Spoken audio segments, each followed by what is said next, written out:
안녕하세요. 언어나무 김민주입니다. 집에서 말할 때는 별 문제가 없어요. 또 학원에서 친구들이랑 떠들 때는 굉장히 잘해요. 근데 학교에서 발표하라고 하면, 그것도 개인 발표하면 왜 그렇게 못한다고 하는 거죠? 자신감이 진짜 너무 부족한 것 같아요.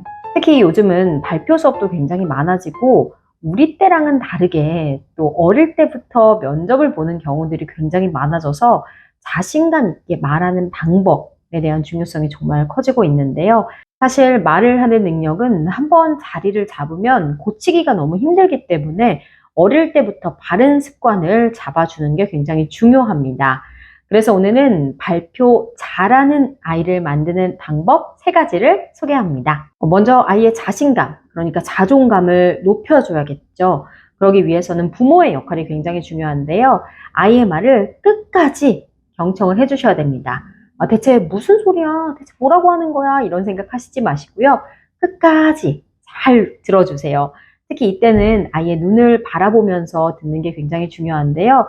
아이들은 그 시간이 딱 되면 엄마가 나를 봐주고 있구나, 엄마는 오로지 내 편이구나 라면서 마음이 좀 충만해집니다. 그리고 나서 아이의 말을 다 듣고 난 후에 어긋난 부분이 있거나 좀 부족한 부분이 있다면 직접 고쳐주시지 말고요. 꼬리 질문을 통해서 아이가 스스로 채워갈 수 있게 도와주세요. 아이는 이런 과정을 통해서 이렇게 말해야 내가 이런 단어를 쓰고 이런 문장을 해야지만 상대방이 나의 말을 조금 더 쉽게 이해할 수 있구나, 이렇게 깨닫게 되거든요. 두 번째는 복식 호흡입니다. 복식 호흡은 말하는 기술 중에 가장 중요한데요. 사실 우리가 이제 무대에 딱 나가면 목소리가 떨리잖아요. 떨리면서 긴장을 하는구나 알게 되고 이 떨림이 점점 더 심해져요.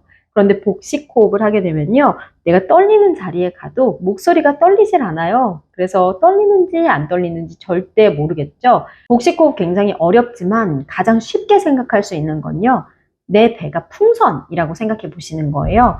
공기가 들어가면 풍선이 커지고 공기가 빠지면서 풍선이 작아지죠.